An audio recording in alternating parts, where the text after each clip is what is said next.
Welcome to Off the Edge with Cam Jordan. It is my honor and my privilege to bring in a teammate, a leader of sorts, a leader of men, because beyond just football, he does everything. Well, I don't know who he doesn't lead. You look up to him, I look up to him, the world looks up to him. It's Drew Orleans, Drew Breesiana.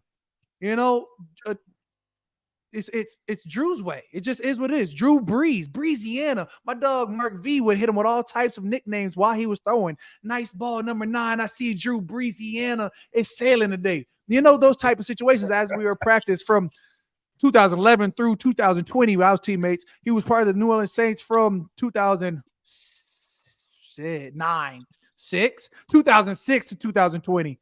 Woo! 15 years in New Orleans. Drew Brees, I appreciate you tapping in with me, big dog. Oh, welcome to Cam, Off the Edge with Cam Jordan. MJ, you make me feel good, man. I don't have a hype guy anymore, Like, when I'm feeling down or depressed or just like down on myself, I just gotta hit you up. You and Mark, man, y'all are my guys. Come on, man. You're my GOAT. You're my GOAT. Yeah. Nobody in the history of the NFL has ever thrown for more 5,000-yard seasons. Now that you're retired, I can say these things with confidence. Nobody's gonna do it. Super Bowl MVP. Been to the Super Bowl. Could have gone back to 2 or 3 of them in 2011 and 2019.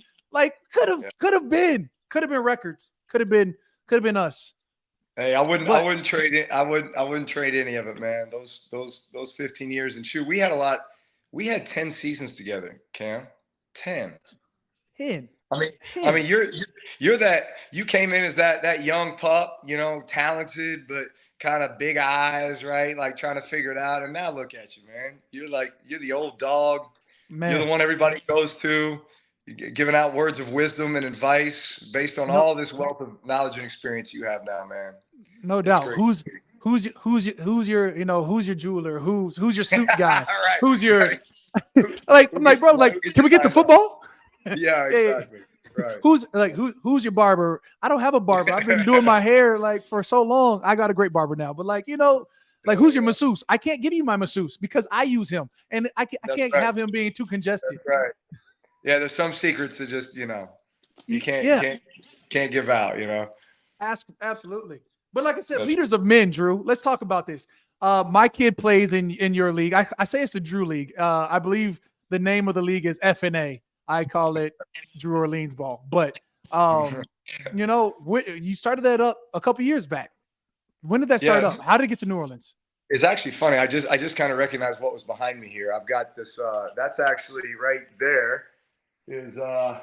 That's a little thank you from one of my FNA flag football teams. I've coached just about all my boys. So let's see. This is hard to believe too. My boys are now 14, 13, and 11. So 9th grade, 7th grade, 6th grade. But had a chance to coach them all the way up. So yeah, we started. Our Balin. It was actually this started when Balin was in kindergarten. He was playing in a flag football league, and it was a good league. But it was one of those things where I just saw all kinds of areas where it could improve.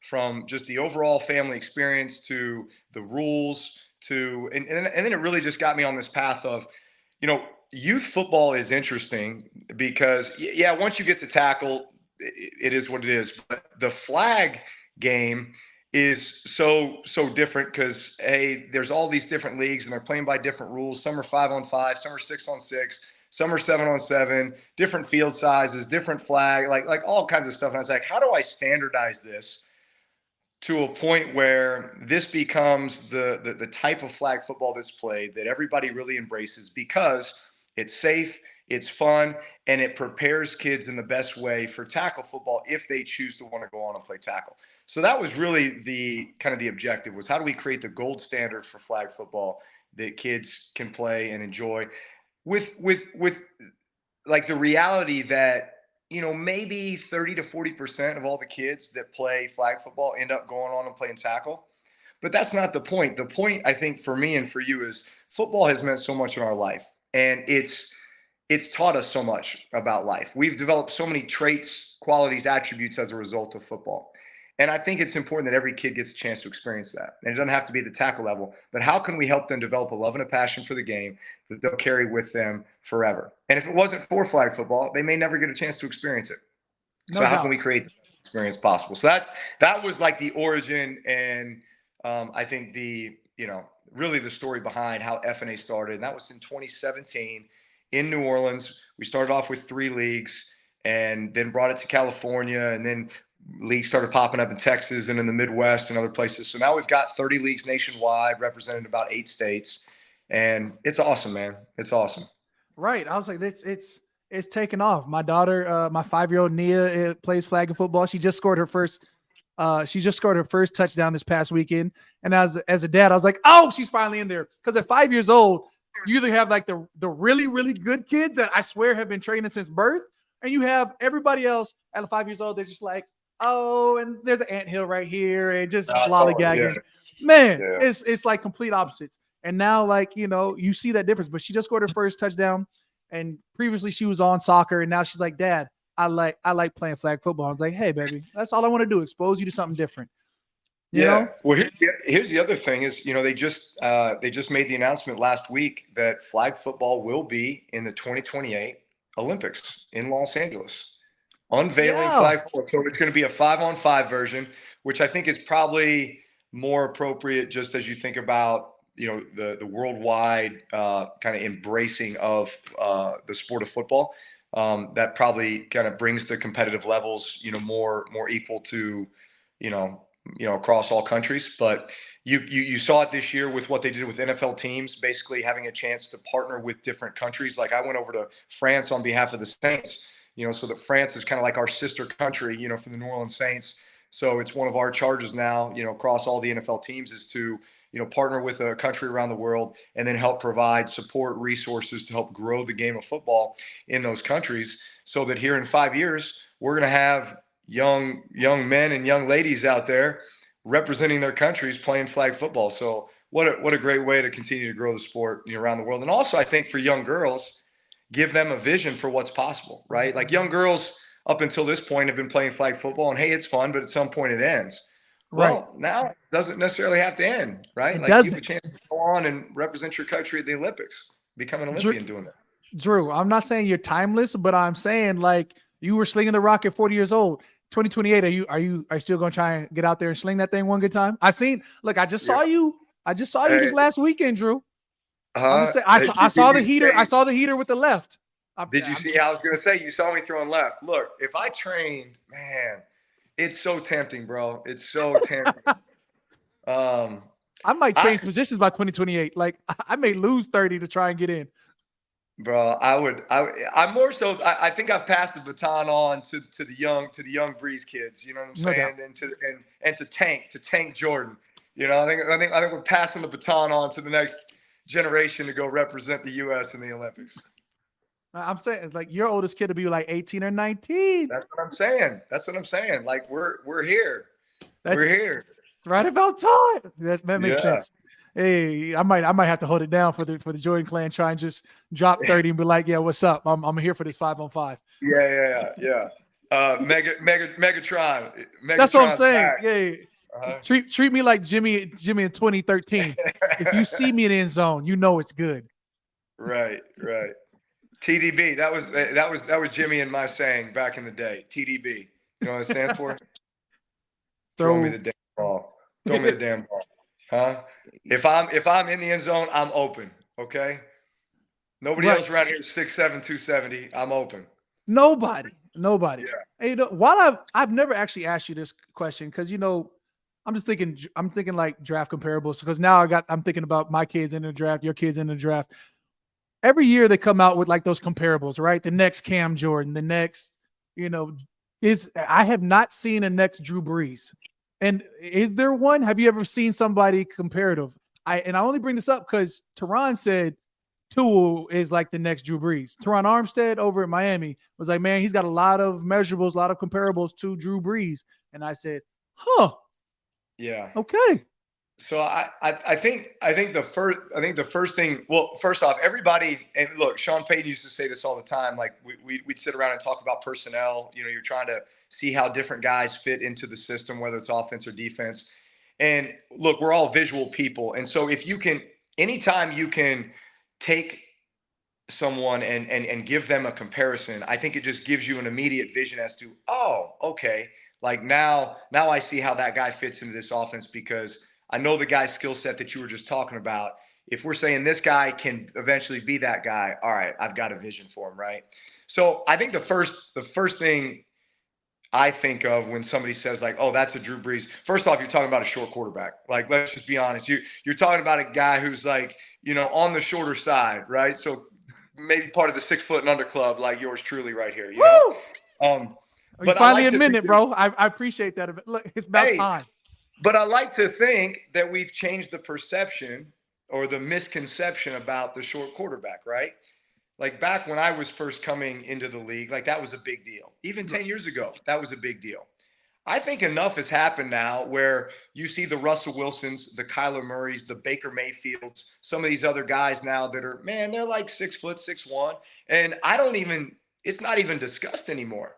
Like that used to be the first thing out of somebody's mouth if they were trying to, talk bad about a kid coming out of he's only 6 foot. Nobody Right. says that anymore, right? So I think the game has evolved and changed enough to where maybe that misconception's gone. But then, like, let's look at the other things. Okay, I was never the strongest arm guy, right? Like, I felt like I could make all the throws, but I was forced to throw with anticipation because maybe I didn't have as strong an arm as some of the other guys in the league. Well, what does throwing with anticipation force you to do? It forces you to be prepared and to be on the same page with your receivers, to have incredible chemistry, to know what the defense is because you got to know where defenders are and where they're not. Because guess what? You aren't always going to see those defenders, but you're going to know the spot and you're going to have to trust that. I've always felt like accuracy is trust and anticipation, right? Trust the play, trust the coverage, trust the guy you're throwing to, anticipate the throw, and the ball is where it needs to be. And you got to expect your guy to be there too. Why do you expect him to do that? Because you've worked at it, right? Because you Right. worked at it. Did you So did you develop that at Purdue or the Chargers, or when did you didn't just like you weren't straight out of Texas like anticipation? I got that. nah, I mean, but I kind of was though. I mean, that's to me that's always been my survival mechanism. Like you learn to survive, right? I mean, call it what you want. Animals in the wild, like right, like chameleons changing color so they don't get attacked, or Absolutely. like they blend in. Like that's you have to do what you have to do in order to survive and get the job done. And so if you're not a strong arm guy, you have to learn to throw with anticipation, or else ball's not going to get there on time. Ball's going to get knocked down, picked off. You're not going to succeed. So I look at guys like Tua. I look at guys like Brock Purdy. Um, to me, maybe those are two of the guys that are most similar from the perspective of, hey, they're shorter quarterbacks, right? They're not the strongest arm guys. Um, I would say, look, man, like they've got a lot of experience. I mean, Tua had a lot of college snaps. Brock Purdy at Iowa State had a lot of college snaps. I was a 3-year starter in college. I think that's something that as scouts look at, young QBs, that can't be underestimated. And that is their experience level in college. Like, Right. look at the hype that was put around guys like Mitch Trubisky, Trey Lance. And I'm not saying those guys aren't going to become, great players, but those guys only had 11 games or less in college, Mm. right? So you think about the number of games, the number of snaps, the amount of experience, like you kind of expect them to come in and be this world beater. Well, no, that takes time, right? It takes time because it takes experience and it takes reps and just time on task, right? Right. So I think these are all things that as you look at like this next generation of QBs, man, experience in college is so important, right? And then you know what? Height's no longer an issue. Like, can this dude process the game? Does he have leadership ability? Can he throw with anticipation? Can he, does he fight back from adversity? Like, does he have some mental toughness and fortitude to like overcome tough situations? Because everybody's going to face those tough situations, even within the course of a game. Does this guy have a mechanism where he can move on from bad plays and get on to the next play and not let that affect, what's going to happen next and get right back on track? Can you quantify that as an attribute though? Like, can you be like, oh, what is his mentality as from drafting somebody? Like you Yeah. like, So, oh, you can only deal with your tangibles. How do you? Is there a gauge for that? well, no, I'd say this, like, man, like I'm going to bring up names that you know because we played with these guys. Like Pierre Thomas was the first guy that came to mind. Right. Pierre Thomas, undrafted free agent out of University of Illinois, right? Nobody's heard of Pierre Thomas. Now, if you really start looking at it, Pierre Thomas, I think, was the all-time Big Ten yardage leader in return yards in the history of the Big Ten. Like, nobody would ever know that. But, like, that tells me this dude does stuff when he has the ball in his hands, all right? Number one. Number two, this dude comes in and basically makes our 2017 by blocking like 2 punts in preseason because we had drafted Antonio Pittman, a running back out of Ohio State, like in the third or fourth round, right, that year. Yeah. And here's PT coming in as an undrafted free agent, and basically he's only going to make the team on special teams, right? So he ends up making the team, but he plays so well in the preseason that, like, we're forced to cut this other guy, right? Man. And then he starts off the year at like 4-string running back. He blocks a punt on Sunday Night Football at Seattle when they're undefeated in 07, right? And then before the end of the year, this dude's the starter. The last game of the season we played at Chicago, he had 100 yards rushing, 100 yards receiving. It's like the first time it had ever been done in Saints history. Drew, what year is that? And why do you remember? Dude, I got crazy recall when it comes to this kind of stuff because, like, these are life lessons, right? Like, these are the things that I'll sit up at night and tell my kids, or like something will happen in a game and I'll be like, let me tell you a story. Let me tell you a story about somebody, right? And like Pierre Thomas, here's a dude who was just constantly sold short. Like, man, you're not good enough. We're not going to draft you. Like, you have to make the team on special teams, this and that. Like, this dude did nothing but earn it, like, every single day, right? Until all of a sudden it was time for him to get his opportunity. And guess what? He was ready. He was ready. And he wasn't afraid of failure. He wasn't afraid of adversity. He wasn't afraid of challenges or stuff being hard because he'd been through it, man. He'd been through it his whole life, right? All the way up through his career too. How many times have we seen guys come in this league and, man, it's just been spoon-fed to them. It's been given to them. They never really had to face like that kind of adversity or earn it. Like, it's just been coddled a little bit. And all of a sudden stuff gets hard, you know, and I've never had to face this before. I don't know what this is like. And they go in the tank and they don't have that mechanism just to be able to, like, man, this is just part of life, right? This is what's here to make me better. And, you know, like, I'm ready for this. It's probably the main thing that's wrong with the transfer portal right now. You're just making it easy on everybody. Oh, you're unhappy? Oh, okay. You always have an out. Well, guess what? What happens if you're in a situation where you don't have an out and you got to figure it out? You know what I'm saying? Like, right. We are depriving a lot of these college kids the opportunity to face adversity and to develop the traits and attributes that are going to help them be the best that they can be, not just in athletics, but in life. Right, on and off the field. We're depriving these kids, man. Let's make them work for it. Make them earn it. I'll get off my soapbox now, Cam. No, I mean, I'm with you. But also I'll be seeing these kids leave for these bigger NIL deals, and I'm like, and that's what you get when you ball out. Yeah. You get a bigger call. I said that's an upgrade. So what do we? Yeah. So what are we putting? What are we putting the priority on? Are we putting on education? Are we putting on being in the best system, the best program, the best coach, like the best environment? No, we're chasing dollars, man. Hey, maybe you know, if you're leaving, you know, like. Ohio State, and you know, because you're not starting there or whatever it is, and you get a transfer into like a University of California at Berkeley, you've just elevated your education right there. Boom. Hey, but how hard is it to be a college coach right now? Man. Oh yeah, no doubt. My D-line coach now is a DC over at Oregon, or my D-line coach from college at Cal is a DC over at Oregon. And I mean, luckily they have 45 different jerseys every other week. So, I mean, it's probably a little easier his ways, but these kids don't care. They're going for dollar signs now. Unless your name is Coach Prime or you have an endless budget. Right. Or you are Nick Saban. Right? Like, right. It's so hard, man. It's so hard.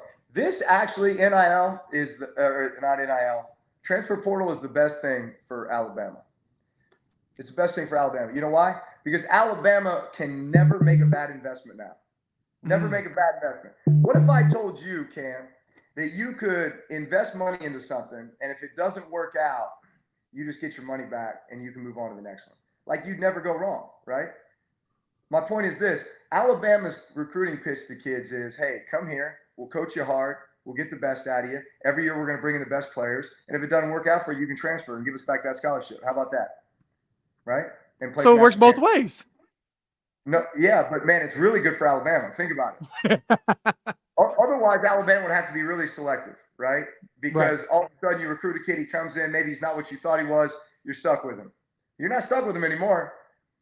You just treat him like crap, so he leaves, and then you take a scholarship back and you just go make another investment. You never lose. Man. You never lose. I mean, that's so I like, now that you say, I'm formulating what's going wrong. I'm like, all right. No, that creates a lot of holes in the thing. Like these kids, right? Yeah, absolutely. Bro, so now where do these kids formulate the mindset to become a leader? Like in my mind at college, like that's how I became a leader. It was like that freshman.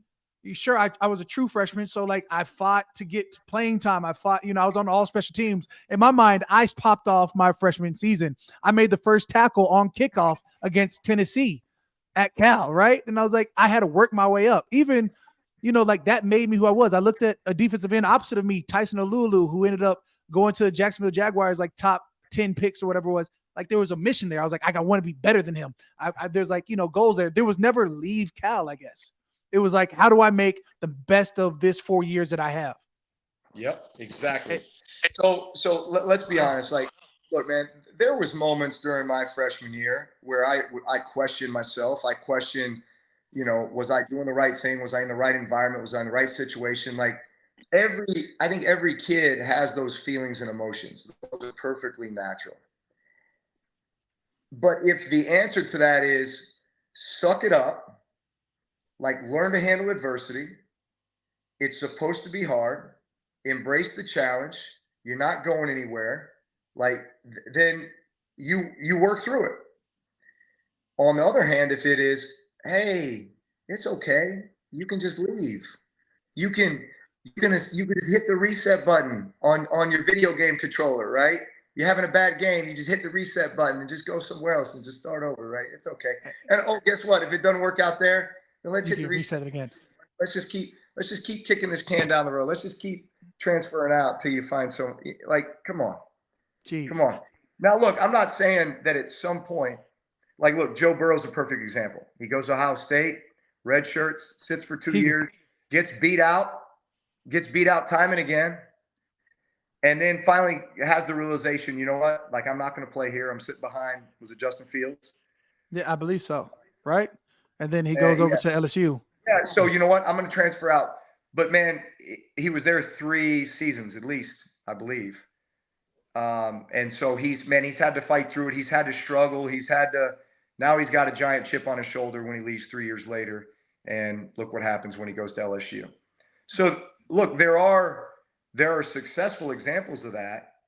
But it was after a period of time where they had to, like, get through the fire a bit. They had to suffer a bit. And I'm sure that Joe Burrow would recognize the value of being at Ohio State for 3 years. It probably made him more of a leader because he valued it that much more. There's no question, man. I'll tell you what really comes as a result of that is gratitude. And that's probably the greatest trait that any of us could have is gratitude. With that, Drew, just bringing it back to you, would that add into your leadership qualities? Like, when did you become a leader? Because when I got there, you already had the huddle chants going. And like, when did you become a leader? You weren't just a born leader, or maybe you were. Texas football is different. I don't know. But like, when did you know you were? Let's just keep it to the professional anyways. When did you know? I'd say this. I'd say I've always loved sports, right? I've always gravitated to sports. Sports always gave me great confidence. I always felt like I was an athletic kid, so I could pick up a sport and I could, usually figure it out pretty quick, and then I'd be good at it. And then that would build self-esteem and all that stuff. So I've always wanted to be the guy who had the ball in his hands, right? If I'm playing basketball, I'm either the point guard or the shooting guard. If I'm playing baseball, I'm either the pitcher or the shortstop, right? Like the list goes on, right? Like I want to be the dude with the ball in his hands who's going to win the game, right? Or who's in charge, who's in control of the moment and the situation, right? And getting people on the same page and all that. Like, I dig that. Like, I thrive on that stuff, right? So I do think there is some innate stuff that happens with that, where you can just see it in some kids, right? Like when you're on the field, you're like, man, that guy's got some natural leadership ability, right? But so much of what I learned through the years was from having great mentors, from being around incredible players, like watching guys. Like when I stepped into the locker room my rookie year, I was staring at Junior Seau and Rodney Harrison on the other side of the ball, and I was terrified of these dudes. But like also like just profound respect, because these dudes were the first one there. They were working their ass off. Like during practice, man, they did not let anything slide, nothing. So like they set the tone early as to, this is the level of expectation. This is the way that we operate around here. And if you don't like it, then get the out, right? Like you had to get in line.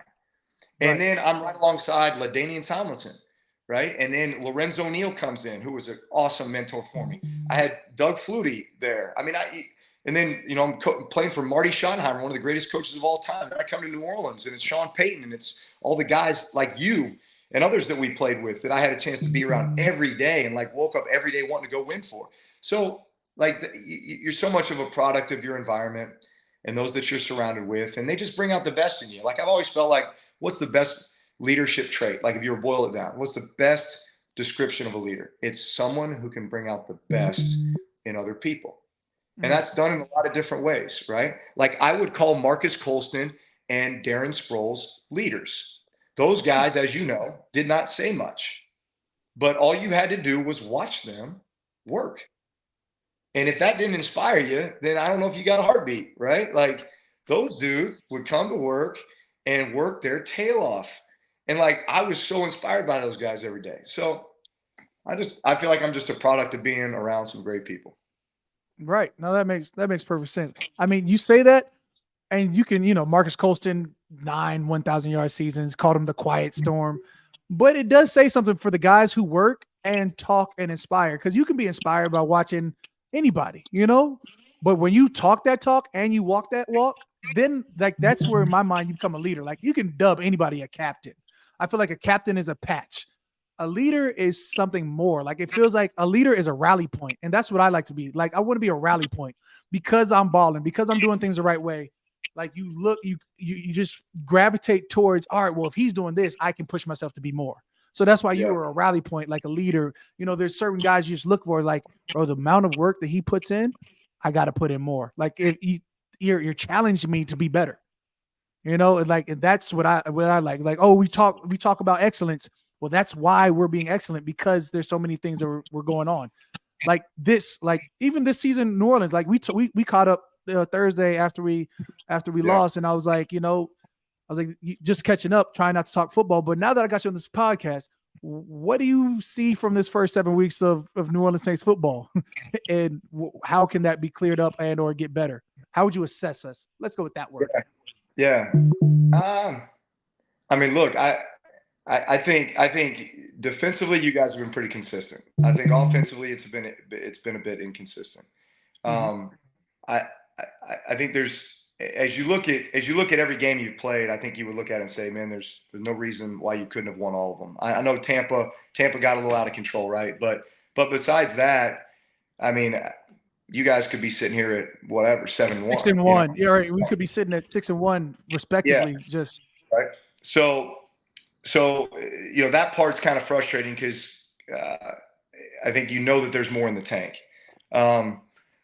Look, I think all the pieces are there. Like it'd be one thing if you were sitting here saying, "Man, I think you've had some significant injuries, or you're really missing some key components." I don't think you are at all. I think it's certainly, as I look at it, like I look offensive side of the ball. Man, when we go up tempo, I think we are highly effective. I think that creates a great rhythm for the offense. I think that's when we are at our best. I think that was shown in the fourth quarter the other night, right? We get down, all of a sudden we're up tempo, man, we're moving the ball right down the field. And I'm probably it's not like they were just playing prevent and letting it happen. I mean, they were running the same pressures, they were doing the same stuff they're doing the whole game. We were just a bit more on point because we had this rhythm and this flow going. sense of urgency. I feel like when teams go huddle up, it's either one, they're trying to slow the defense down, or two, their desperation is kicked in. Yeah. Yeah. I would say this, man. We have always been an offense that had a lot of things for a defense to worry about, right? You got Kamara in the backfield. You got tight ends that are explosive. You got receivers all over the place, playmakers that are tough one-on-one matchups, right? So I still feel like that is the case, right? Like I still see Mike T being a guy who can catch 7 or 8 balls a game. I see dudes in Olave and Shaheed that are like Meacham and Devery were for us back, in that window from 7 to 13, where like air raid, like push the ball down the field. Man, I don't think enough. I really don't. This dude is so explosive. He's got such playmaking ability. When you get in the red zone, we said it earlier in the show. Strike. Well, if Jimmy's standing in the end zone, I don't care who's there or who's covering him. That would be a great spot to use him. I mean, look, there's Taysom Hill. Is like I'm still amazed at like everything that I see from him, and I should know Pick better. Your poison. I should know better because I've seen everything this dude can do, and yet I'm sitting there watching the game on Thursday night, and the guy was the tight end in 2 minutes. He probably had 35 snaps at the tight end position, in addition to quarterback, in addition to running back, in addition to all these other positions that he plays. And it's still like, man, it's like he's one of the greatest weapons in the league, right? And so I think, like, if anything, that would just get me really excited about the rest of the season. And as this continues to unfold, I think with more of a tempo and just kind of, creating the rhythm, getting the ball into these playmakers' hands in space, right, which we've got plenty of them, and then just finding those matchup problems that we've got them all over the field. I think that we're in a great spot. I really do. I think, honestly, with 10 games left, I feel like there's so much potential. We have to capitalize like now. It's becoming, we used to have those gotta have it wins. It's becoming in that sense of like, we have to be able to turn it on now.